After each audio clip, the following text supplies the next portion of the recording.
Hello and welcome to your average traders.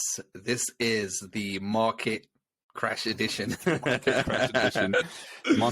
So Rajan, what is going on? Well, volatility is the name of the game. We've been seeing so much going on. I mean, we've seen the Fed we've seen a market that's just been so used to this ultra stimulative, money printing environment now, realizing that inflation is the word. The Fed are going to be quite aggressive, it seems. Bank of America actually came out today and they predict 7 rate hikes this year. And I'm like, wow. There was me at the beginning of this year thinking 2 to 3. Now they're looking at 7. But it all depends to see how it's all played out. But I think the message has been given to the market. And I think partly they're going to raise rates and partly they're hoping it's going to be a self-fulfilling prophecy where they can naturally reduce demand just by the threat of their action. So, during the subprime thing, not subprime, when COVID hit, they came out and said they were going to backstop any company's bonds. So even the biggest, junkiest bonds, the Fed were going to backstop it. So they didn't actually need to backstop any bonds, but just the thought that they were going to do it was good enough for this market. So I believe they're trying to play a little bit of that same sort of mentality this time. And the market is still volatile. We've seen a good rally here. The Nasdaq's up just over 2%, but I'm still not convinced. It looks very, very shaky. It just seems like in one go, one headline, you can just drop 300 points. And that's the type of market we're at right now. Just peak volatility. Earnings are really getting punished. Even good earnings, good top and bottom line beats are getting punished. We see Tesla had a great earnings, but yet the stock is down, and Nasdaq's up 2% today and Tesla's unchanged and had dropped below 800. And you've seen SOFI below $11, but then on the other hand, you had Robinhood, which had probably one of the worst earnings I've ever seen, and it was down 14%, and now it's up 8%. So we've had a 22% turnaround in Robinhood. So clearly, like we were saying in the last podcast, Robinhood had how much cash? It was, I think it was about 7 or 8 billion. 5 billion. Whatever it was, but the intrinsic, the value, take away the cash, Robinhood was getting valued at this morning was like 2.5 billion, 2.6 billion. So we've gone from a $40 billion company to an ex-cash valuation of around 2.7 billion. So obviously we've rallied a bit. It's probably worth about 3.5 billion now. But 3.5 billion for a company that IPO'd near a 35, 40 billion, and at its peak went up to almost 70 billion valuation. Just shows how brutal the market is. It is, and it's never scared to really punish those valuations when it comes down to it. We were just talking earlier about the comparisons to the .com bust, and you were saying how many of the companies are down 70-80%, and it seems like the same thing is happening. Yeah, it's 70%, right? 70 to 80% off the highs. The correction has started actually from mid to end of November, and we're seeing SEC Limited, which was a darling one, a big gaming play based out in Korea, and it's at its peak. I think it was close to 400. It's now like 135. So we're seeing these companies 60-70%. All these meme stocks have all been taken to the woodshed. SPACs. Our first podcast we done was about SPACs, and I was complaining about the amount. Since that podcast, where some of these SPACs were at 5, those $5 SPACs are now 2. And the $12 SPACs, the $15 SPACs are now 7, 6, 5. We've seen Jim Cramer. Jim Cramer's been tweeting a storm about the SPAC, saying it should be outlawed. They don't have the same type of process to go public as the IPO process does, and you're just getting a lot more of these junky companies coming online. And these SPAC stocks, Moneyline, I was hoping for a bit of a bounce on that, but now that's like 220. How much lower can it really go? They're actually making money, and still it's a $2 stock, and they're absolutely ravaging it. But like I was saying to you earlier, I think the problem with this market is right now is we have the perception that everything's a correction from where it has been in the last 2 years. But realistically, it's now becoming a normalization of how the market was prior to this absolutely loony bin market we've had for the last couple of years. And I've been saying it every episode and pretty much every week that this market is crazy. But the thing is, when do you know, like how, if you try to short it for the last 2 years, you're being killed. The market has brought you into this sense of 2% pullback, buy the dip. 2% pullback, buy the dip. 3% pullback, buy the dip. The things of such insatiable appetite, being led by this ultra easing monetary policy, and it has hardwired us into, especially retail, into this whole idea that, these valuations were, this is just normal. And then, we get a 5, 10%, 20% pullback, and yeah, this is good. So, we're looking at, let's just say, a C limited, while just talking now, it went I can't remember what that exact high is, 360, 380, it goes to 300, and you're thinking, oh, that could be good. And it goes to 200 and we're down 50%, and you go, right, count me in. And then another 35% after that, and we're at 135, and now you're questioning, is 135 even good? Because it's crazy. And one of the craziest things is Roku. Roku is now trading 12% below its 2019 peak before the pandemic. Roku hit over $400 as an ARC darling. Cathie Wood has been all over Roku, and Roku's now $148, having been at a high of, let me just check, $460 high, and now we are trading below, almost below the 2019 high before the whole pandemic happened. And despite that is just insane. It's insane. And this is, you have to feel sorry for the whole of Cathie's team. You just must be so feeling so morally dejected. The thing is that Cathie Wood is part of the, she's been very transparent with her portfolio, which is a pretty good thing. But the thing is that people go, oh, Cathie Wood just is piling into Roku at 380. It must be good. There was a time remember that time when Cathie Wood bought a stock, that stock went up 10%. I remember Semaphore, it was one of these SPACs that came out. It went up to 22, and she started loading into Semaphore. Semaphore is like a $4 stock now. And the thing is, she had this sort of idea where I feel like the valuation weren't the thing. It's just the idea, and it's going to be the next best thing. And then she basically led the movement of overpaying for all of these stocks that then led us all to believe that, okay, if we're paying 50 times the revenue, that's okay. If we're paying 60 times revenue, that's okay. Because if Cathie Wood's doing it, then, it must be the right thing to do. And now things that are trading, 30, 40 times revenue, trading almost 30, 40 times earnings, that's the type of correction we've had. And, we've all been a victim to it. And the thing is that the retail movement, which has happened over the past couple of years, has been totally unwound. And the real controllers of the market, which are the institutions and the funds, this is what it is. While all of us idiots were buying at the top, they were selling everything, So, in this pod, you were saying earlier, Shamath was saying that in November, what were they saying in November?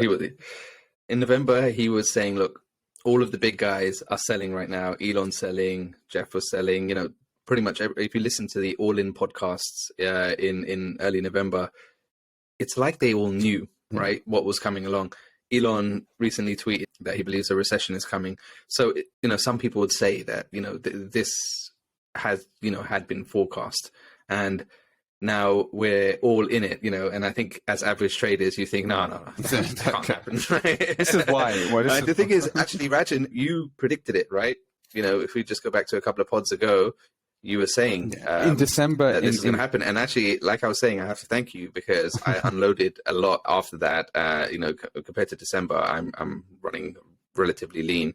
And thank God, because I would have been absolutely slaughtered otherwise. So thank you, average trader Rajan. But this is the thing. In December, the signs were there. You could, I could see in a lot of the earning, a lot of the management commentary, you could see it. They were warning it. The signs were there. But the point is, the signs have been there for quite a bit of time, but the market wasn't reacting. And now the market is reacting. And the thing about the market, as we know, when the move happens, it happens so fast. At one point, I think this week, before we rallied, now we're rallying nicely into the close, but before, at one point, I can't remember what day when we were down 1,000, we were actually trading at levels seen in March last year. So we pretty much took around 8 months of gains out in a week and a half. And that's how quick it can be. A week and a half, 2 weeks, because, the market generally goes up a hill and falls down a mountain. And then that's generally the adage which tends to happen. So we're seeing a bit of a bounce right now. We're seeing quite a good bounce right now. The S&P is up over 70 handles. The Nasdaq up over 300.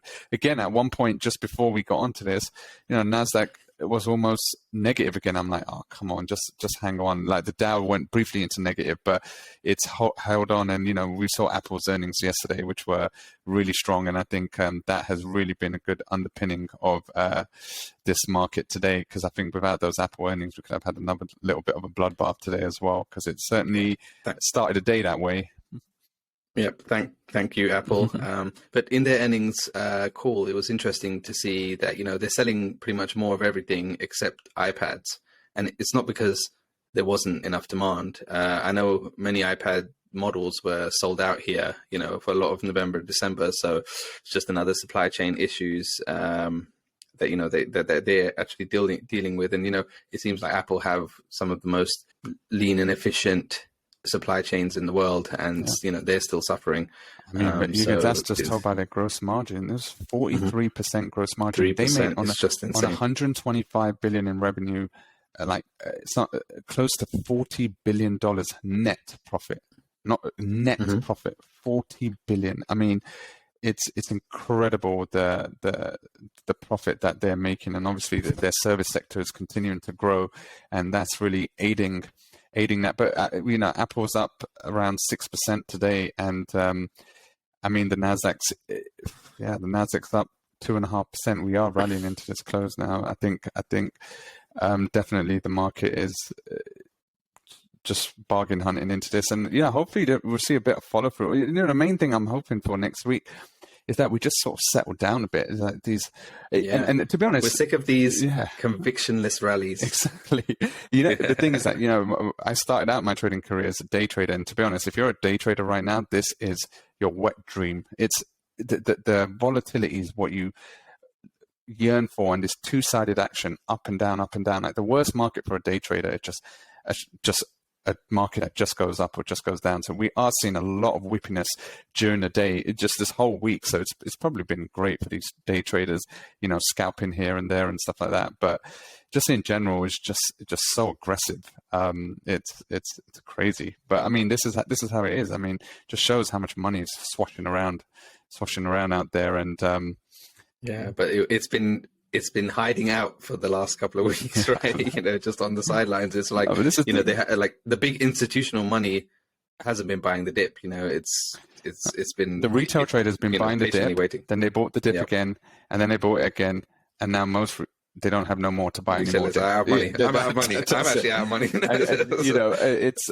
I was like, Tesla back in the 800s. Yeah. Okay, I'm in. Yeah. And then I'm like, oh man, I went into the 700s this morning. I was like, but I have no more money. It's tough, because the thing is that we don't know how long it's going to go, and then you just ask, what's an average trader to do? What do you even do in this circumstance? And I guess.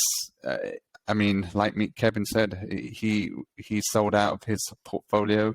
Then he's trying to trade it. So you can either trade it, try to time these bounces, or, you know, like you say, just go a bit, you know, stick with your conviction buys that you think that long term will be, you know, will stick around and really hit the numbers. And, you know, we're in the midst of earnings season right now. And I think the hardest thing has been is how many companies have missed earnings. And, you know, we've obviously had a few of the standouts as well, but, you know, I have not seen an earnings where the banks have all disappointed to the level they did this quarter. And then we had Peloton, you know, even though that's a small name, but that's a typical type of move. We had Peloton that dropped from, I mean, bear in mind, Peloton at its high was 180. It's now $25. You know, that's just a prime example of COVID time hot stock that's just fallen off a cliff and has had its day, and, you know, it needs someone like Apple to come and, you know, buy it just so but even if Apple bought it, I don't think they're going to really extract more out of it. The whole point is Apple buying Peloton will be like Apple buying Beats. They buy the headphones and then pretty much just like evaporate it away, because Apple's got its own offering. They'll keep their people, but the way Peloton initially were making their money is selling $2,000 treadmills, $2,500 treadmills, and their subscription service I think is still doing fine. They've got a lot of connected users, but the profit they made on their hardware, I think people now realize you can just get any old treadmill and stick a tablet on it, and then there you go. That's your maybe, or maybe just their TAM is a lot smaller than they thought it would be, and, you know, everyone who wanted one got it, and it's a much harder sell. So the cost of a sale is probably much higher now, and obviously they have to reduce their price to appeal to these people want to get out, cost savvy. People want to get out of the house, and there's only so much you can just work out inside the house. So it is. So now let's just talk about the Fed raising rates again, right? How much do you think that's going to reduce demand? Supply chain issues remain. So unless rates go up substantially, the Fed won't be, effective at controlling. I think you're going to, with demand it's the wealth effect. But I think it's the wealth effect. So just this stock market move lower has already reduced the wealth effect in a way, and not just the stock market, it's the crypto market as well. And so when you've literally seen 50% declines in a lot of holdings, and right now it's tax season, you're going to probably have to pay I don't know, let's just assume that you've had a great year last year and then you're going to be paying this big chunk of tax out, but now your holdings are 30% lower, 25% lower. So it's just that whole wealth effect. So that in turn, that alone, I believe, will just make people think twice before splashing out on the next high-end item. We had earnings from LVMH yesterday, and they had the best quarter they've ever had. And, watches and jewelry up 40% year on year, handbags and stuff up 33%. So the level of... But even, just going on a supermarket shop and like the smoked salmon I used to buy, pre-COVID at like $2.99 or whatever, went up to $3.29. Now it's $3.99. It's like, I'm just saying, there's a lot of things that are it's not a luxury. Not like consumers going crazy, and I don't think that it's only the stock market that's going to affect me, buying that. Oh, yeah. Right? The prices are it's insane, and the thing is that you are seeing a lot of companies raising pay, and so you're seeing this wage inflation, which is helping mitigate some of that. But in general, I think the sticker shock when you see a lot of the prices for everything, just the used car market. It was funny that my car had it valued, had it at Carvana, and then I got an offer 3 months later offering me $1,000 more than I got offered 3 months ago. Which is crazy. Yeah, it's crazy. It's crazy. And have you seen that the US average selling price for a vehicle is now $46,000? If you think a Tesla Standard Range Plus Model 3, is like 1,000 less than that, right? It's just insane. It's mad. But so the demand is high, but supply is the limitation. So going back to the Fed rates, I think putting them up, right? Is that? I mean, obviously, like you're saying, the markets are going down in response to this, but really, that's until that supply chain limitation is resolved. There's no real way. Even if they raise it to 1-2%, like what's going to happen? Yeah, there's nothing they can really do to sort of directly impact a supply chain crisis, but they can. But when you see inflation running at 7.5%, 8%, the thing is, there's no option but to take what Jerome Powell said in his speech earlier this week. When compared to 2018, goes GDP actually came out yesterday, and GDP smashed expectations. Is actually a bit of a win for Biden, because Biden hasn't had the best economic numbers over the past few months. And so we had a GDP figure of close to 7% yesterday in the US, which is phenomenal. So Jerome Powell said that GDP growth is so much higher than it was in 2018 when they started their rate hiking cycle. It goes, the unemployment rate is below 4%.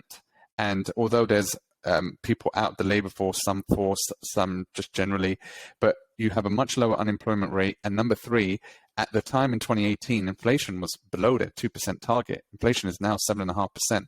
So the problem was the Fed overreacted to the crisis. They threw the pram at what's the expression? Threw the baby at the pram, or whatever that expression is.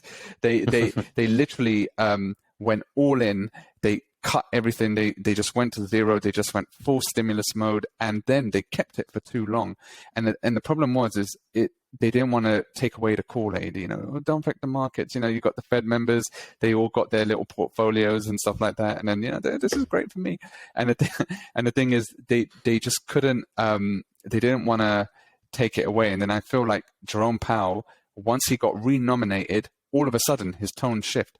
He went from that very accommodative talk to he got renominated by Biden. Biden obviously said to him, you've got to sort out these energy prices. You've got to bring down these prices. And all of a sudden, after he gets renominated, he just takes a U-turn and he's like, inflation's too high. we need to do something. The Fed's going to do this. And so I think it's crazy. But I mean, this is what's happening. I think the Fed has no choice. Now in Europe, it's different. So the reason why in Europe, inflation is still high. The latest European CPI reading came in at about 4.2. The UK, I think, was just below 5, which is still well above the 2% mandate. But if you look at the biggest variable factors in US inflation, for example, energy prices and especially fuel. Now, in the UK, price of a litre is what, £1.40 now? What is it, £1.45? 150 for most stations. So the thing is, but out of that 150, about £1 is tax roughly, or whatever. It's a massive portion is tax. The variable in that price is about 30%, 35% of the price is a variable aspect. So the thing is that even if oil doubles, only 35% of that price is subject to that oil price move, whereas the US oil prices or the US gas prices are more or less fully it doesn't have as much tax as how much they do in Europe. So the thing is, you don't get that same type of fluctuation in Europe as you do in the US. So I mean, when oil went negative, I was paying $1.70 a gallon, and now it's $3.20, $3.30. So we've literally doubled in price, and so that's why I think a lot of the and just generally the US demand is not there as much, and in terms of the stock market as well, we had a lot more speculation in the US. You had so many more, even though we had the European markets go up a lot of the components which drove it are established companies that have been around for a while. They didn't have this SPAC boom. They didn't have this IPO boom. They didn't have all these companies that make no money, just quadruple. And, you just had these standard names that are just went up. Like you've got your German, you've got your Allianz, your Bayer, you've got Deutsche Bank, you've got Infineon, ST Microelectronics, and all these. The FTSE's outperforming now because it's got all the oil plays and it's benefiting from this oil price rise. So I know I've been going on a tangent, but the point is the Fed's got no other choice. It's the only thing they can do. And the thing is that we're now in such a market where even raising the rates to 1%, people are like, oh my God, but historically 1% is still so accommodative. It's incredibly accommodative considering the long-term average rate. But I mean, people get so used to 0%. Like I can't even imagine when the Europeans will bring their rates to positive territory. The headline earlier this week or last week was the bunds have turned positive. I'm like, wow. I mean, they're just talking about getting the 10-year out of negative yield. So that's a different market. I mean, yeah, it's crazy. But now let's contrast that to China. Reducing interest rates, according to Patrick Boyle, the real estate market is estimated to generate about a third of China's economic output. Many developers like Kaiser, Fantasia Holdings, Evergrande weren't able to refinance and defaulted on their debt. The property market since has kind of ground to a halt. There's 53 million vacant homes and 93 million under construction. It seems like China, with their policies, have purposely wiped billions from the market. And it seems like the Fed in the US is doing the same, right? With the Fed, the thing is that their mandate isn't the stock market. Different. Yeah, it's not the stock market. The thing is they have to control inflation, the pricing power. We're talking about in terms of our stocks, but the thing is, inflation's running at 7.5%. You say their mandate isn't to control stock prices, but when COVID hit, we'll backstop everything. Yeah, it's not like, we just need to keep everything in check. But it's just like now I've been told by Biden that, to keep my job, I need to control it. But there's always two ways of looking at it. With the Fed, I mean, where is the stock market right now? The S&P right now is 4,400. We're still up, crazy amounts, and we're only about 10%, less than 10% of the highs. And I mean, that's the inflated highs. That's like the wild bubble highs. So in terms of the index, I mean, we really even haven't had anything really that substantial. The Nasdaq's a bit more, of course, it's got the higher beta plays, the tech plays. So in terms of the stock market reaction so far, I think now we have been so hardwired into this buy the dip mentality, hodl, where you get a 2-3% drop and then you get a rise. That anything more than that, all of a sudden spook the feathers, and everyone's like, oh my God, 10%. But I mean, this is so normal in the general course of the market. As you know, behind the scenes is a lot much worse. The company's a lot worse. Exactly. If you're in individual stocks, if you were just in the S&P, it's a little blip, right? I mean, a lot of the move in China is not actually first of all, they're trying to correct their wrongs with the housing market. They allowed it to be too stimulative and allowed these companies to take on too much excessive load on their balance sheet. That's what happened to Evergrande. So they had to tighten the rules. They went too stimulative, and now they're taking it back, and that has actions. And this is the problem when you have ultra easing, trying to encourage all of this. Obviously, excessive risks play out, and then this is what's played out with the Evergrande. And then obviously China's tit for tat with the US, and saying, putting ultimatums on all these companies. Now look at Didi, trading that below $4. I mean, so partly you had the China's putting the brakes on the property sector, but at the same time, they've also trying to just destroy the wealth of a lot of these other bigger companies. But at the name of trying to even the wealth field, that's the whole point. They're trying to say that they're trying to take away exclusivity, like Tencent Music. They won't allow artists to sign exclusivity agreements with these companies. You have to allow everyone to have an artist.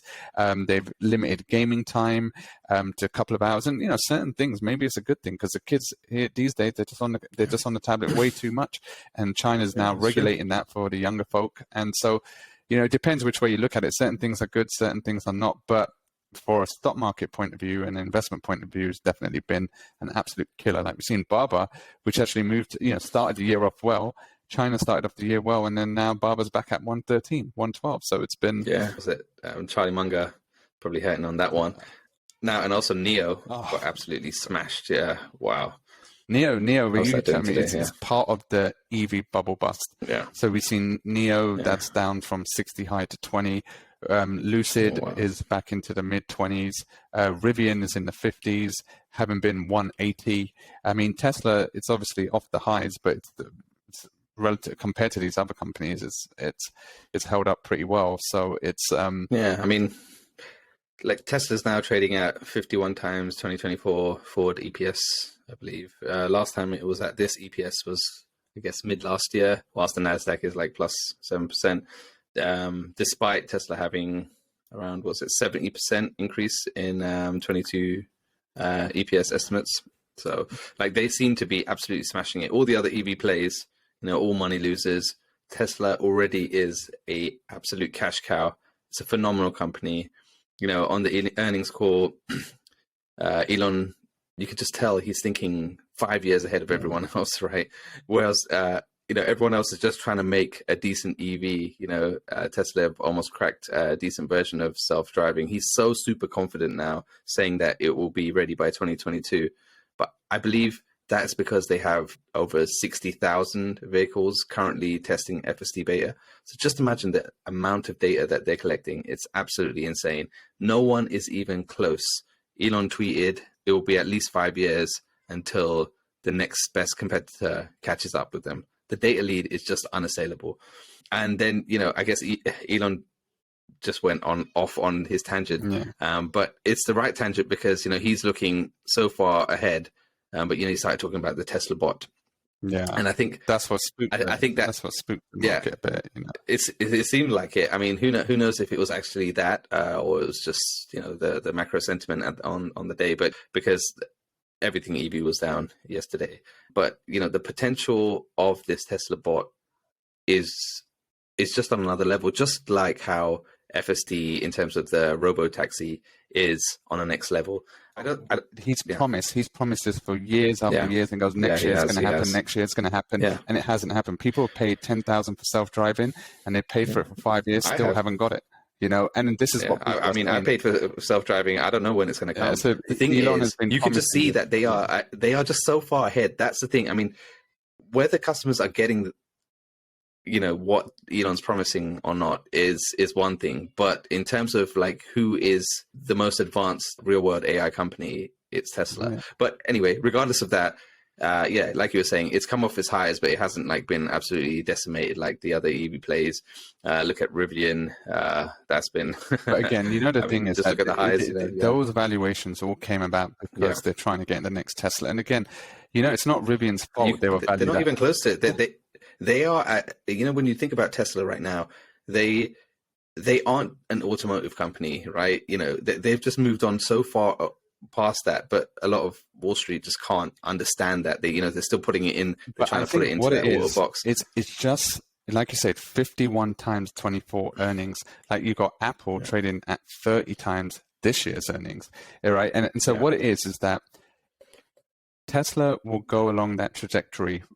The share price will all depend on what the multiple people are willing to pay. And the thing is that over the past 2 years, this 100 multiple, like all these companies, we've had some mad multiples. Just the overall S&P 500 multiple was at an all-time high.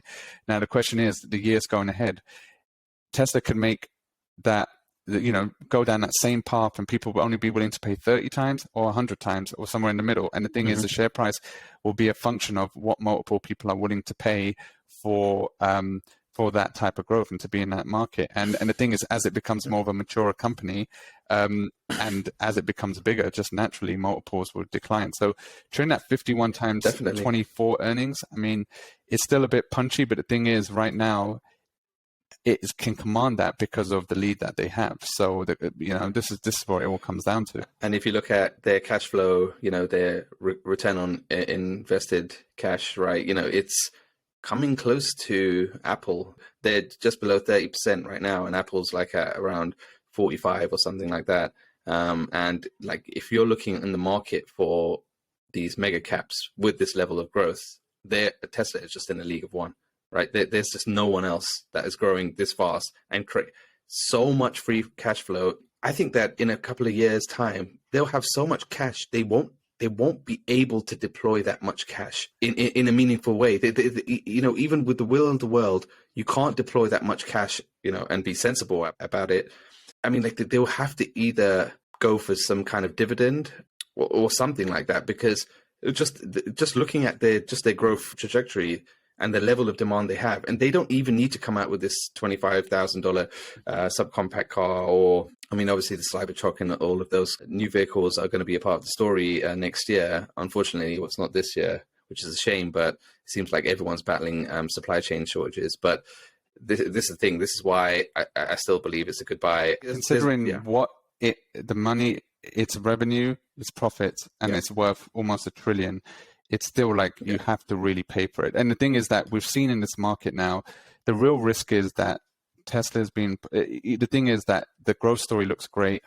They haven't disappointed in any of the numbers. But if 1 month they do, we've seen how even these biggest companies get absolutely slaughtered, like down 20%, on one earnings. And so that is the risk when it's been priced as richly as this. So the thing is that if you're if you're sitting from a lower base, then you can ride out the waves. But depending on just when you get in, but the thing is that, of course, I think now Tesla, in terms of potential return on your money, but is as good as a lot of companies now, because so many have come off so massively off the high. And I mean, I guess now my question to you is, now what is an average trader to do? Like, what we've seen this sell off today. We've actually closed at the high. Like, we've had a rip-roaring rally come in. The Nasdaq's ended the day up over 400 points, the Dow up 565, the S&P up over 100.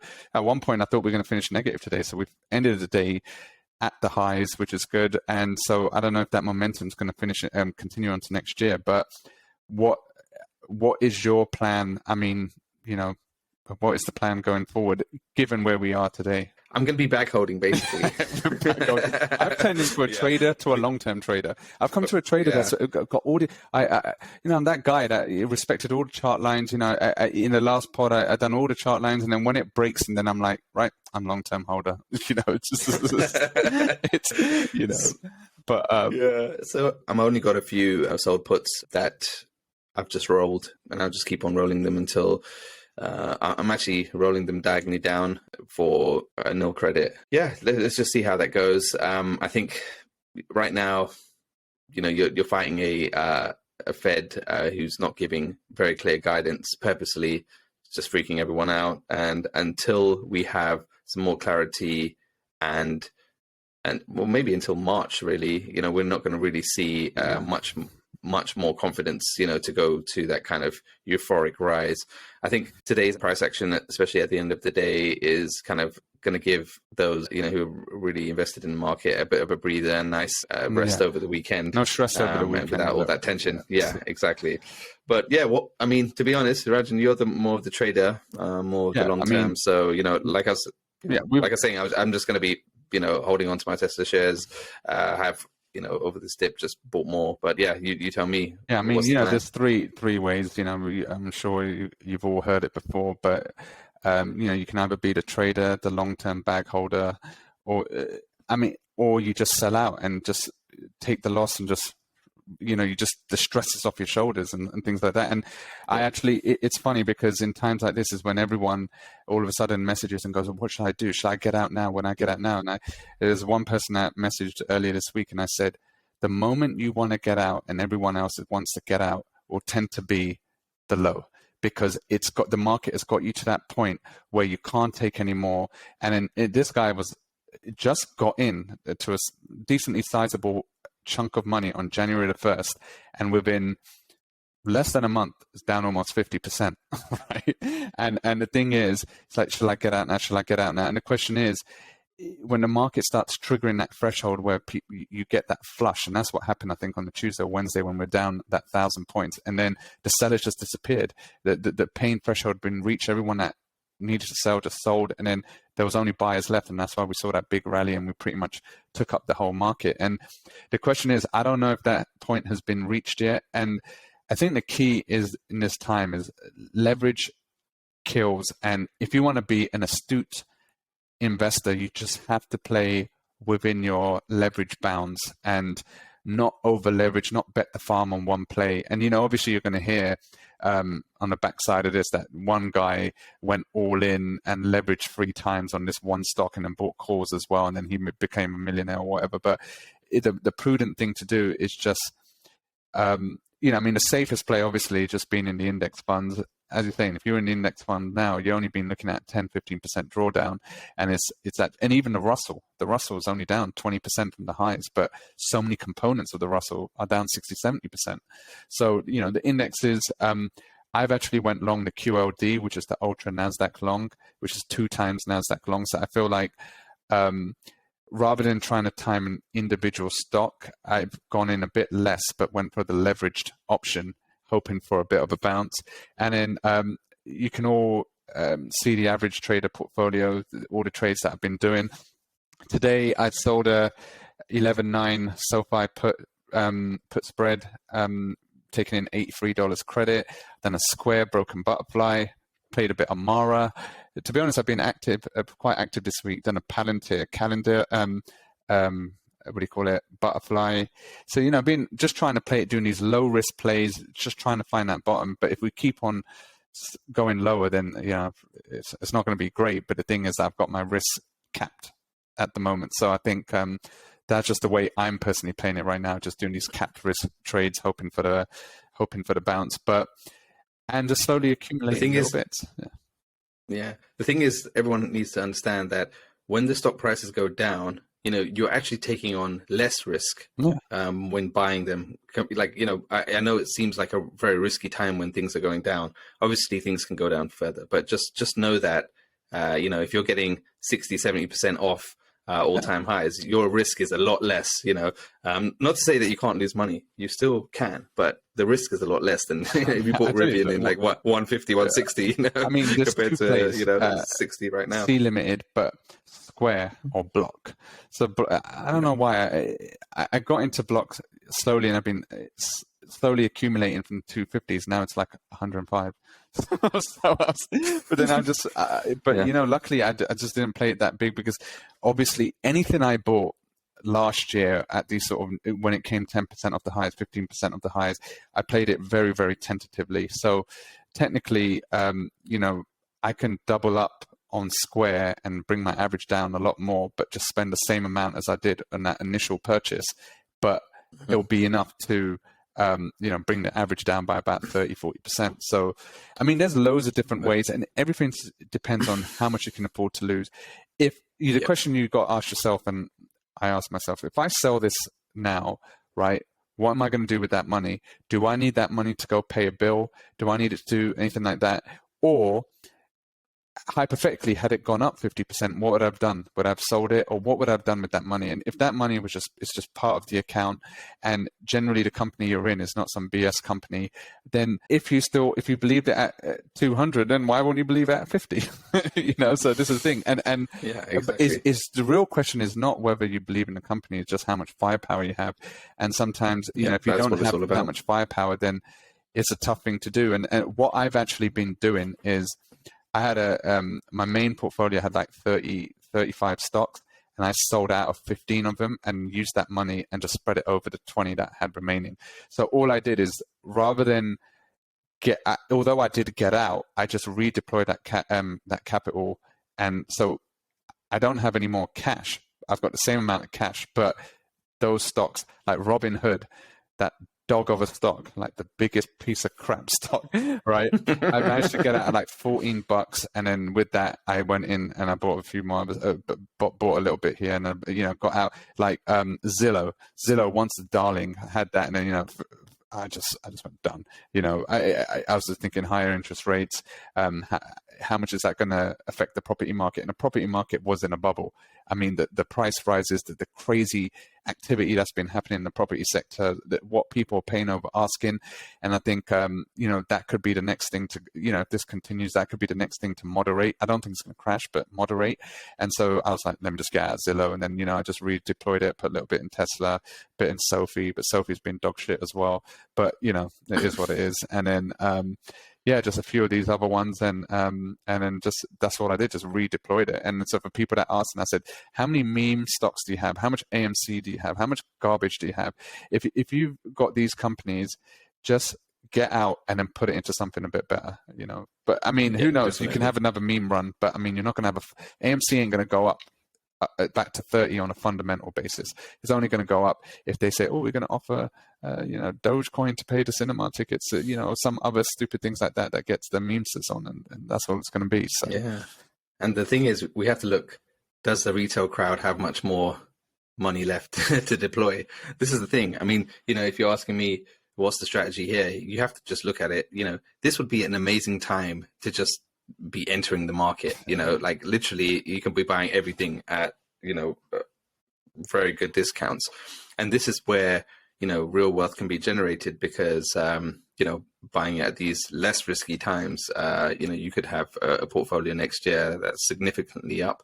But yeah, again, but if you look at we don't really know. But that is what happened initially. So in March 2020, when everybody started to work from home, it's like our cousins and that, they all of a sudden just go, oh, I just opened up this Robinhood account and I'm going to start trading the stock market. And then they happened to all get in when we bottomed in around April. They bought all these stocks and then they just participated in this rip-roaring rally. But the thing is, and so a lot of these guys, these so-called gurus that are all over the Discord chats, that are 18, 19 years old, got into the market for the first time at the beginning of this bull run, and then they've done very, very well out of it.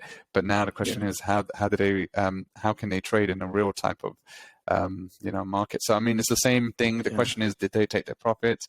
What do they do? So I mean, this is the main thing.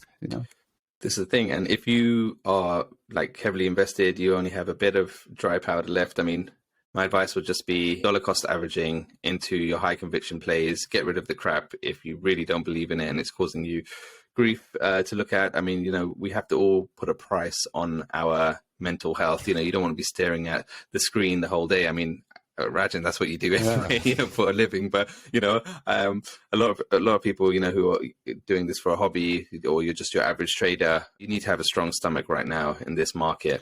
I mean, and like seeing the P&L swings over the last couple of weeks have just been like jaw dropping for me. But I just think back to when in 2018, 19, when I was going into Tesla, and I was buying at, it was pre-split, 300, and then it went down to like 250, and then I was kept on putting in more money, and then it went down to 200, and I kept on putting in more money, and it felt sickening, and then it went down to like 187 or something like that, 188, and I was like, holy crap, this is just going off the roof. So I was down like 40%, and I deployed a lot of my free capital then into Tesla because I believed in it so much.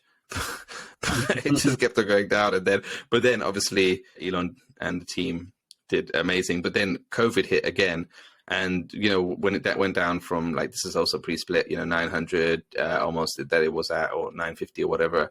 And then it went down to the 600s. And then I was like, okay, I'm going to start buying. And then I kept on buying, and it went all the way to 300. So I was down, like, I deployed a whole bunch more capital that year. It felt like crap going down. But again, an amazing company that is executing well. That's the main thing. As long as it's executing well, sometimes the market might not see it, but that's where us retail investors can have our edge. I'm not saying like everyone's going to find one that's going to go up as much as Tesla did, but I would also look at, like what Rajan says, like diversify your risk a little bit, but sometimes that's, you have to look at what your risk tolerance is. And your sometimes goals. What's your goal? Yeah. Is it like is it goal? just like slow growth, or are you trying to knock it out the park? It all depends on your investment strategy, and that's what it all boils down to. Yeah. It's really difficult to have a kind of one size fits all strategy for everyone.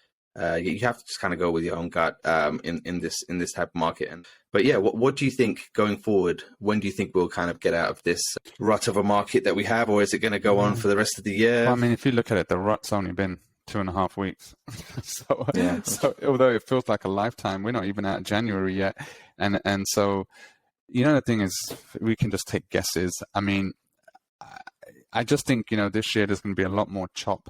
And you've got an election year as well, the midterm elections happening later on. And it just all depends on just the path of inflation. We've seen a lot of these CEOs saying that the supply chain crisis has still got years to go. And if supply chain is still tight and inflation readings are still high, and the Fed has still got be on the offensive, then, we could keep on seeing, we could keep on seeing market volatility, because again, the thing is, the type of gains we've seen in this last couple of years, where you've seen stocks just go up 50, 100%, 150%.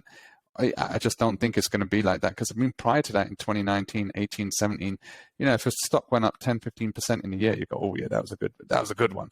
And then, and now definitely. It's like, like I remember in 2020, 21, it goes, oh, that stock only went up 200%. I'm looking for 400%. It's like this whole new. I'm like, I was like, wow, how has the world just changed? Where 100% ain't good enough no more. You want 1,000%. It's when literally 2015, 16, or as far as I can remember, you're getting 10%, 12%. I got my great 12%. That was a great year. It's things have changed. So I think, again, we don't know what it's going to turn out like, but my feeling is this year we're going to see a lot of volatility. But come December 31st, you might see a stock that's gone through wild swings, but might be 10% up in the year, and that'll be a good year for the stock. Definitely.